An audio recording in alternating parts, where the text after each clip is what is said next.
بسم اللہ الرحمن الرحیم بسم اللہ الرحمن الرحیم ومن هنا قد انقدح انه لا يكون من قبل لزوم الاحتیاط مانع عن اجراء الاصول الحکمیة او الموضوعیہ فی اطراف العلم الاخر۔ یہ پیرا جو ملا اخوند رحمۃ اللہ علیہ جہاں بیان فرما رہے ہیں پوری توجہ فرمانی ہے، اگرچہ اس کی تفصیلی بحث بعد میں آئے گی، وہ بحث آجان یہ ہوگی کہ یہ اصول عملیہ کہاں کہاں جاری ہو سکتے ہیں، کہاں جاری نہیں ہو سکتے۔ انشاءاللہ وہاں پر ہم پڑھیں گے کہ جو شبہات بدویہ ہوتے ہیں، جہاں پر سرے سے کوئی علم ہوتا ہی نہیں ہے، وہاں پر یہ اصول عملیہ جاری ہو سکتے ہیں قطعاً۔ اسی طرح وہاں انشاءاللہ یہ بحث آئے گی کہ جہاں جو مورد علم تفصیلی کا ہو، وہاں پر یہ اصول عملیہ جاری نہیں ہو سکتے قطعاً۔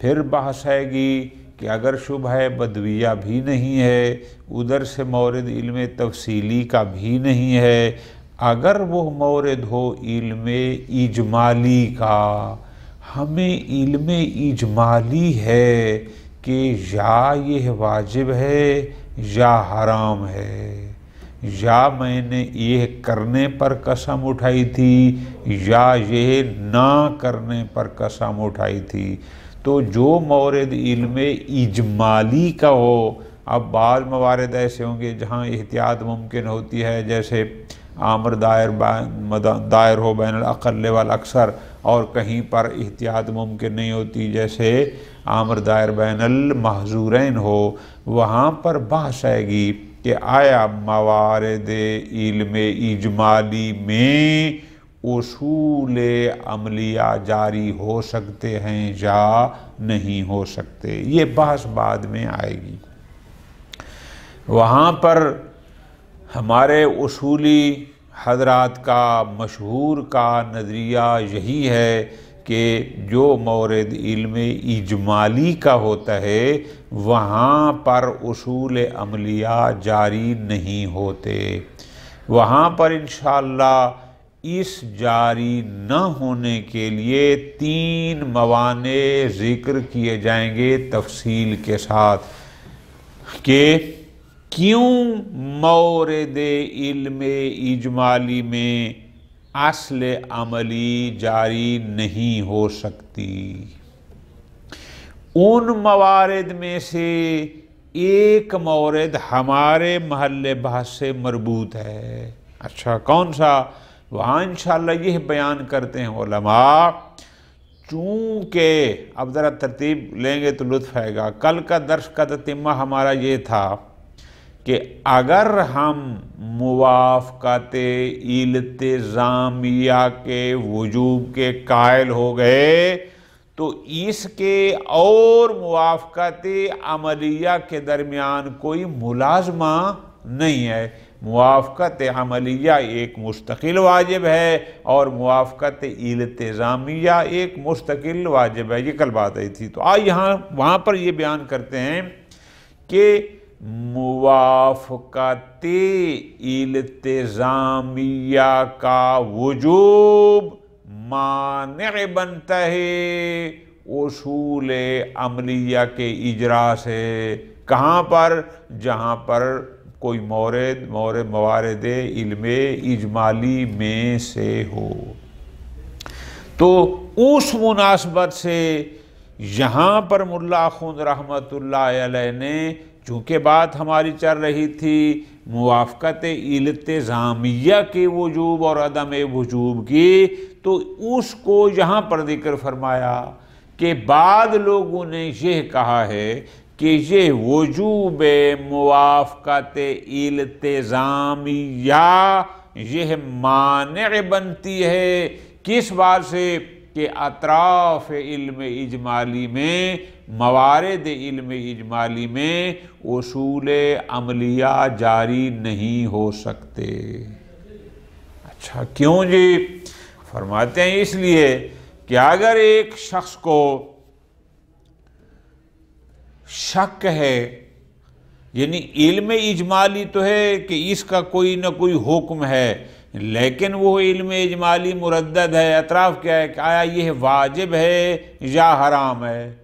اب اس بندے نے ایک طرف کرنی ہے موافقت التزامیہ، لطف لینا ہے۔ کیسے کہ ہم نے کل کہا تھا التزامیہ کیا کہ یہ کہے وہ حکم واقع میں جو بھی ہے، علی ما ہوا فی الواقع، وہ حکم واقعی جو بھی ہے میں اس کو قبول کرتا ہوں، میں اس کو تسلیم کرتا ہوں۔ واقع میں واجب ہے تو میں واجب کو قبول کرتا ہوں، واقع میں حرام ہے تو میں حرام کو قبول کرتا ہوں۔ یہ ہو گیا التزام قلبی۔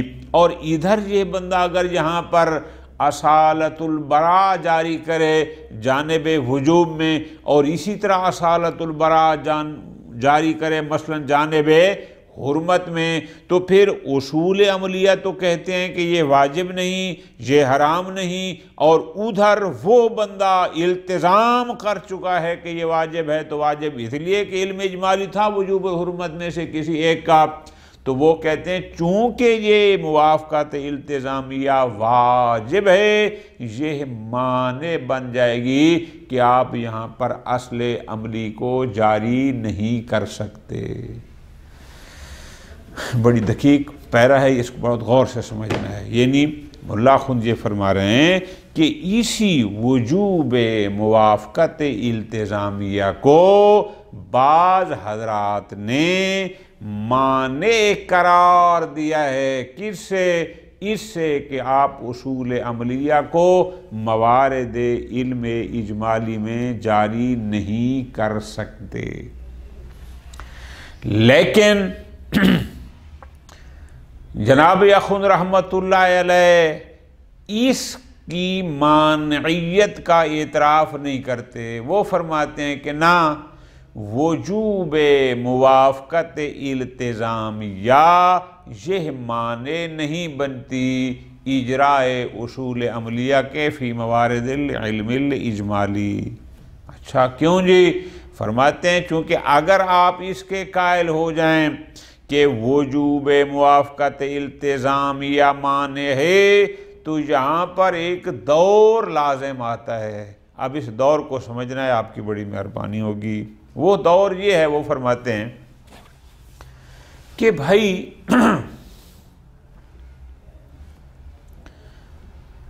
آپ کسی بھی مقام پر اصل عملی کب جاری کر سکتے ہیں؟ تو آپ کا بڑا آسان سا جواب ہوگا کہ اصل عملی وہاں جاری ہوگی جہاں پر عقاب کا خطرہ نہ ہوگا، یعنی جہاں عقاب کے مرتکب ہونے کا خطرہ نہ ہو، ارتکاب عقاب نہ ہو، وہاں پر اصل جاری ہوتی ہے۔ ٹھیک، اب ادھر ہم کہتے ہیں کہ موافقت التزامیہ واجب، اور ادھر ہم جاری کر دیں اصل عملی برات، تو برات اگر جاری کر دی تو اس کا مطلب ہم کہہ رہے ہیں کہ یہ واجب نہیں ہے۔ جب واجب نہیں ہے اور تو اس کا مطلب ہے ہم موافقت التزامیہ کو ترک کر رہے ہوں گے۔ کیوں؟ اگر واجب نہیں ہے تو پھر التزام کس بات کا؟ ہم نے تسلیم کون سی چیز کو کرنا ہے؟ ٹھیک ہے جی، تو اس کا مطلب ہے ہم کوئی موافقت التزامیہ نہیں کریں گے۔ جب موافقت التزامیہ واجب تھی اور نہ کریں گے تو اس کا مطلب ہے ہم معصیت کر رہے ہیں، ہم مستحق عقاب ہیں۔ تو بھائی اصل تب جاری ہوتی ہے کہ جب کوئی عقاب کا ارتکاب کا خوف نہ ہو۔ تو اس کا مطلب یہ ہوا، لطف لینا ہے، کہ اصل کا جاری ہونا موقوف ہوا اس بات پر کہ عدم التزام سے کوئی عقاب لازم نہ آئے، ٹھیک؟ اچھا، اور ادھر ہم دیکھتے ہیں کہ عدم التزام سے عقاب کب لازم نہیں آئے گا، معذوریت کب نہیں ہوگی؟ وہ تب نہیں ہوگی کہ جب ہم اس مورد میں کوئی اصل عملی جاری کر کے یہ کہیں کہ یہ سرے سے واجب ہی نہیں ہے۔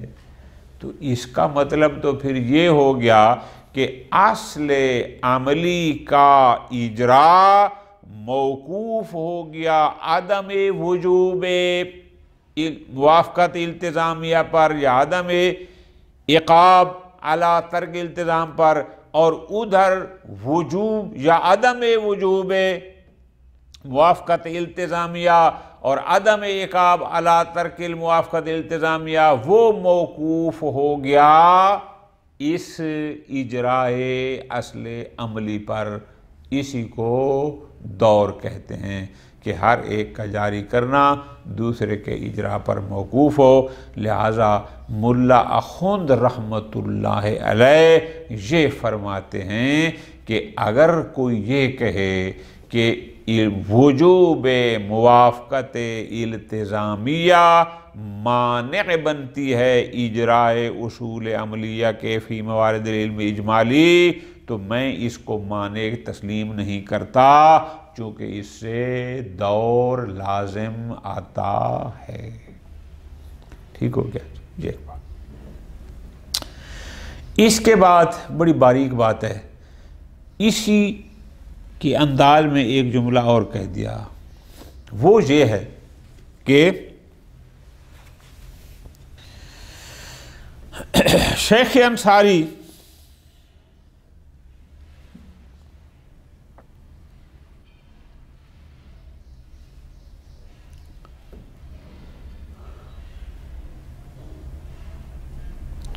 ہاں یہ ایک ہو گیا، خوب اس کو ہم فی الحال جان چھوڑتے ہیں۔ دوسرا معنی کہ اس دور سے، چلو دوسرا معنی سے پہلے پھر خود ہی کہتے ہیں کہ ہاں اس دور سے بچا جا سکتا ہے۔ وہ کیسے؟ وہ یوں ہے کہ جتنے بھی احکام ہیں، جتنی بھی تکالیف شرعیہ ہیں، بعض اوقات یہ منجز ہوتی ہیں، بعض اوقات یہ معلق ہوتی ہیں، ٹھیک ہے جی؟ اچھا، فرماتے ہیں شارع نے اگر ایک امر کا ایک حکم دے دیا کہ مثلا ھذا واجب واقع، ٹھیک ہے جی، ہم کرتے ہیں اس کا التزام کہ ہم قلباً تسلیم کرتے ہیں کہ ٹھیک ہے جی، اگر واقع میں واجب ہے ہم اس کے وجوب کو مانتے ہیں۔ لیکن اگر یہی شارع خود اجازت دے دے کہ آپ اس کو ترک بھی کر سکتے ہیں، یعنی کیا مطلب کہ یہی شارع خود اجازت دے دے کہ آپ فلاں مورد میں فلاں امارہ پر یا فلاں اصل پر عمل کر سکتے ہیں، مودع امارہ مودع اصل اس حکم واقعی کے خلاف ہو جو واقع میں تھا، اور ادھر امارہ یا اصل پر اجازت بھی خود شارع دے رہا ہو۔ اب اگر ہم اس شارع کی اجازت کے مطابق اصل یا امارہ پر عمل کرتے ہیں اور ہمارا یہ عمل خلاف واقع ہوتا ہے، نتیجہ یہ ہے کہ ہمارا التزام تو کچھ اور تھا اور یہ مودع ہمارا یا سے نکل آیا کوئی اور، تو فرماتے ہیں ایسے مقام پر اگر ہم کہیں کہ اس واقع کا التزام ضروری نہیں ہے، کیوں؟ اس لیے کہ شارع نے خود کہا ہے کہ یہ ہمارا یا اصل تیری معتبر ہے، تو جو مودع ہوگا میں التزام اس کا کروں گا۔ واقع میں کچھ اور تھا، میں نے اس کا التزام نہ کیا، میں نے التزام کر لیا کسی اور کا۔ اب اگر اس التزام بالواقع کو میں نے ترک کیا تو بھی میرے اوپر کوئی عقاب نہ ہوگا، چونکہ اس کی اجازت خود شارع نے دی ہے۔ ٹھیک ہے جی. تو اگر ایسا مورد ہے، وجہ یہ ہو، تو پھر تو کوئی دور لازم نہیں آتا. اس لیے کہ ہم کہہ سکتے ہیں کہ موافقت التزامیہ کی وجوب اور اصل عملی کے درمیان اس لحاظ سے ان ایک دوسرے پر موقوف نہیں ہیں. اس لیے نہیں ہیں کہ ادھر اصل پر عمل کی اجازت خود شارع دے رہا ہے. جہاں خود شارع کسی کام کی اجازت دے پھر اس پر عقاب نہیں ہوتا، پھر اس کی باس پرس نہیں ہوتی. خوب، یہ ایک بات تھی. الا ان الشان، دو موانع کو اور بھی ملا خند رحمۃ اللہ علیہ نے بیان فرمایا ہے. دوسرا مانع جو بیان کیا جاتا ہے وہ یہ ہے کہ کیوں اطراف علم اجمالی میں، اور وہ بھی جب علم اجمالی کا مورد ایسا ہو کہ امر دائر بین المحظورین ہو، وہاں اصول عملیہ کو جاری نہیں کر سکتے. وہ معنی یہ ہے کہ جناب اصول عملیہ یعنی وہ قواعد، وہ اصول جن کا عمل سے تعلق ہو، یعنی جن پر عمل کریں تو اس کا کوئی ثمرہ عملی ظاہر ہو. ظاہر ہے ان کو کہا بھی اصول عملیہ اس لیے جاتا ہے کہ مقام عمل پر یہ کارآمد ہوتے ہیں. وہ کہتے ہیں کہ اگر امر دائر بین المحظورین ہو، اصل عملی پر عمل کرنا کوئی ثمرہ عملیہ نہیں رکھتا، اس کا کوئی فائدہ نہیں ہے. تو جس چیز کے اجرا سے کوئی فائدہ عملاً نہ ہوتا ہو، فرماتے ہیں پھر اس کو جاری کرنا بھی درست. کیوں؟ فرماتے ہیں اس لیے، توجہ کرنے آقا جان، کیوں فائدہ نہیں؟ بھائی یہ بندہ، یہ اس کو علم اجمالی ہے اس بات کا کہ یا جمعہ واجب ہے یا جمعہ حرام ہے، یا یہ کام میرے لیے حرام ہے یا واجب. یہ ہو گیا بین المحظورین. اب یہ لطف لینا ہے، اصل عملی جاری کرے، مثلاً برات، کہ اس سے وجوب کی نفی کرے، اس سے حرمت کی نفی کرے، کوئی فائدہ نہیں. کیوں؟ یہ اصل جاری کرے یا نہ کرے اس کا ثمرہ کوئی نہیں. کیوں؟ اس لیے کہ عملاً وہ بندہ یا جمعہ پڑھے گا یا نہیں پڑھے گا. یہ ہو نہیں سکتا کہ وہ جمعہ پڑھے بھی صحیح اور نہ بھی پڑھے، یہ تو نہیں ہو سکتا. مقام عمل پر تو اس نے حتماً ایک کرنا ہے نا، یا پڑھ دے گا یا وہ نہیں پڑھے گا. یہ اصول جاری کرے چاہے جاری نہ کرے. تو پس جب اصول کے اجرا اور عدم اجرا پر کوئی ثمرہ عملیہ ظاہر ہی نہیں ہوتا تو پھر ان کو جاری کرنے کا کوئی فائدہ ویسے نہیں ہے. لہذا چونکہ ثمرہ عملیہ نہیں ہے، یہ معنی ہے کہ علم اجمالی کی صورت میں اصول عملیہ کو جاری نہ کیا جائے. یہ دوسرا معنی ہے جس کو شیخ خود رحمۃ اللہ علیہ نے بیان فرمایا. تیسرا بھی ایک معنی ہے جسے شیخ انصاری رحمۃ اللہ علیہ نے بیان فرمایا. وہ کہتے ہیں کہ اگر ہم اطراف علم اجمالی میں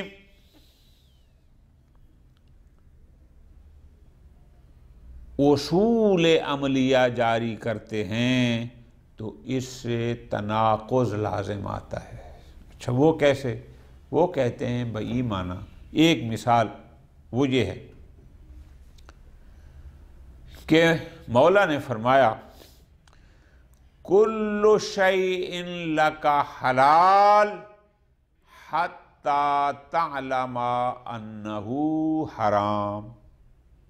اب ہم نے اس سے قاعدہ حلیت کو اخذ کیا، ہم نے اس سے اصالت الحلیت کا استنباط کیا. اب وہ کہتے ہیں کہ جس مورد میں ہمیں علم اجمالی ہو کہ یا یہ حرام ہے یا حلال ہے، لطف لینا ہے، تو اب جو دلیل ہے اصالت الحلیت کی وہ ابتدا میں کیا کہتی ہے؟ کلو شیء لک حلال، یعنی تمہیں اگر علم تفصیلی ہے حلیت کا تو بھی تیرے لیے حلال، اور اگر تمہیں علم اجمالی ہے چونکہ اس میں بھی ایک طرف تو حلیت تھی نا تو بھی تیرے لیے حلال ہے۔ اچھا ٹھیک ہے گیا، ایک یہ ہو گیا۔ لیکن آگے کیا کہا؟ آگے فرمایا حتی تعلم انہ حرام، حتیٰ کہ تمہیں علم ہو جائے کہ وہ حرام۔ اب جب علم آ گیا تو یہ علم اعم ہے، یعنی تمہیں علم تفصیلی ہو جائے حرمت کا تو بھی حرام، اور تمہیں علم اجمالی ہو جائے حرمت کا تو بھی حرام۔ تو اب ہم دیکھتے ہیں کلو شیء لک حلال کو لیتے ہیں تو علم اجمالی کی صورت میں وہ ہمارے لیے حلال ہے، اور حتی تعلم ذیل کو لیتے ہیں تو وہ کہتے چاہے علم اجمالی بھی کیوں نہ حرمت کا تو بھی حرام۔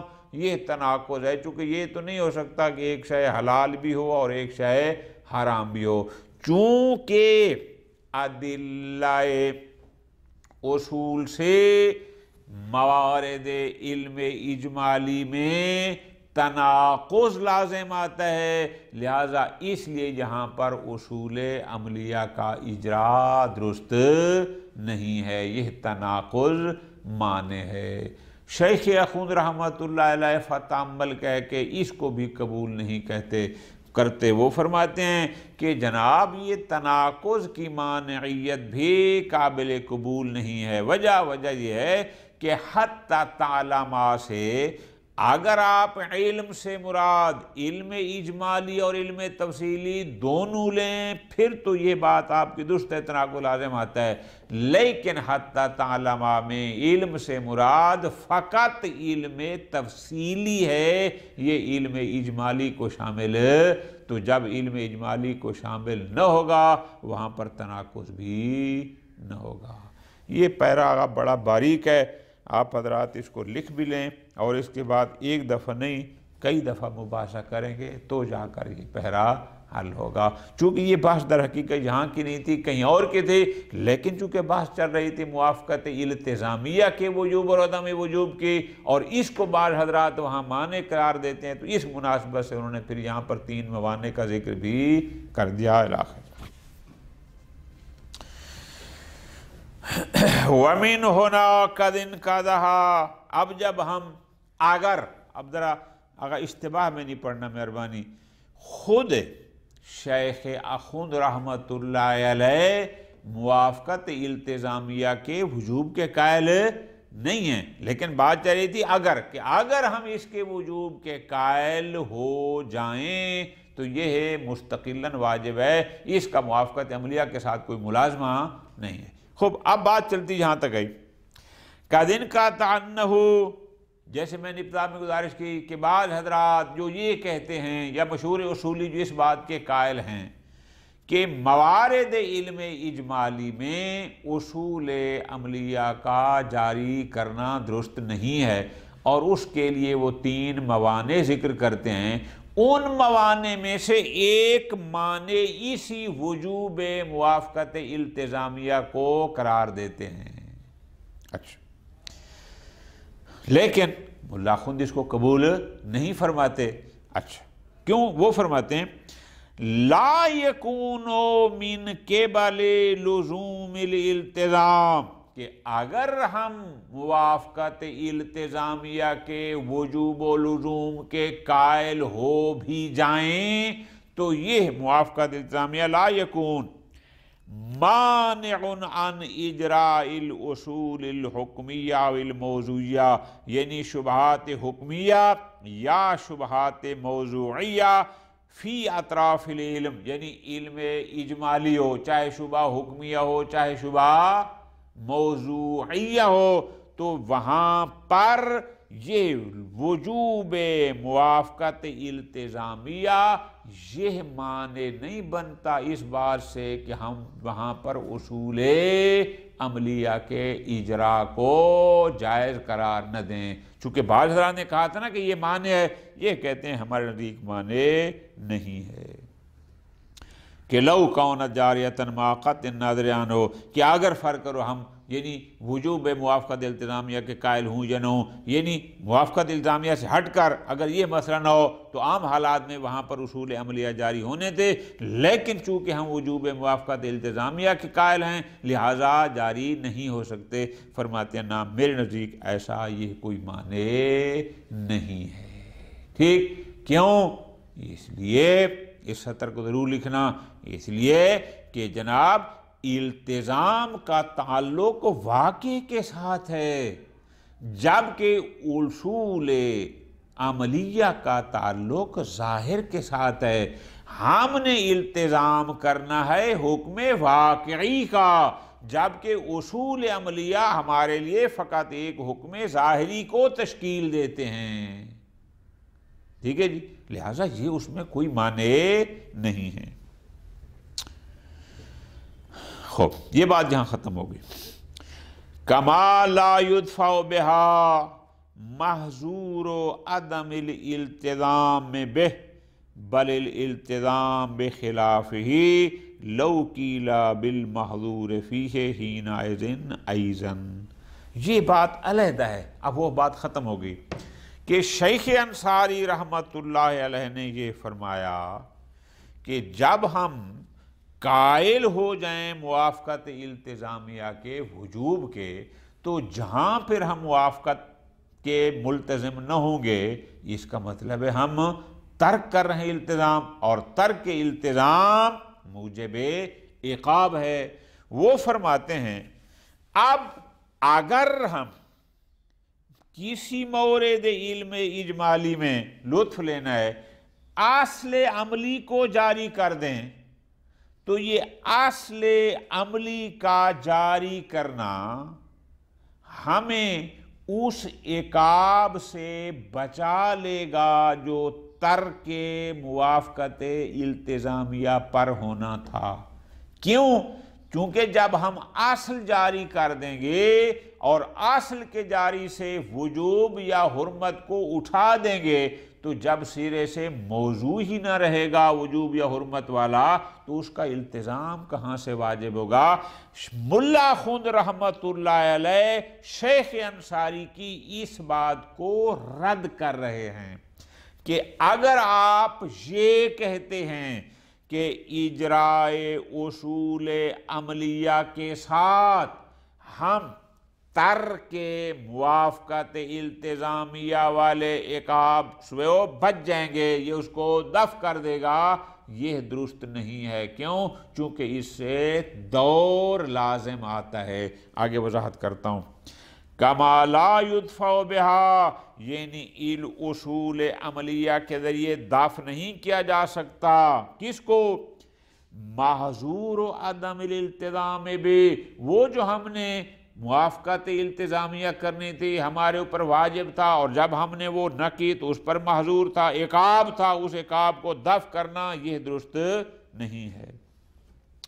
بل الالتزام بخلافہ لو قیل بالمحظور فی حینئذ، حتیٰ کہ اگر ہم ملتزم بخلاف ہو جائیں، یعنی واقع میں یہ تھا کہ وہ واجب یا حرام ہے، اور ہمیں اصل عملی نے پہنچا دیا کہ یہ مباح ہے، اور ہم اباحہ کے قائل ہو بھی جائیں، جیسے امر دائر بین المحظورین ہو، تو بھی فرماتے ہیں یہ جو شیخ انصاری کہتے ہیں کہ اس کے ذریعے ہم اس عقاب سے بچ جائیں گے۔ فرماتے ہیں کہ نا لا یدفع بہا الا علی وجہ دائر، مگر یہ کہ آپ دور کی صحت کے قائل ہو جائیں، حالانکہ دور کو کوئی بھی صحیح قرار نہیں دیتا۔ سارے علماء، سارے اہل علم یہی کہتے ہیں کہ دور باطل ہے، توقف الشیء علی نفسہ ہی باطل ہے۔ اچھا، اب دور کہاں سے آ گیا؟ لطف لینے آگا، دور کہاں سے آ گیا؟ کہ اگر ہم یوں کہیں کہ اصول عملیہ کے اجراء کے ذریعے ہم ترک موافقت التزامیہ کے عقاب کو دفع کر دیں گے، تو اس سے دور لازم آتا ہے۔ ملا خند کے نزدیک وہ دور اس بنیاد پر ہے، فرماتے ہیں دور اس لیے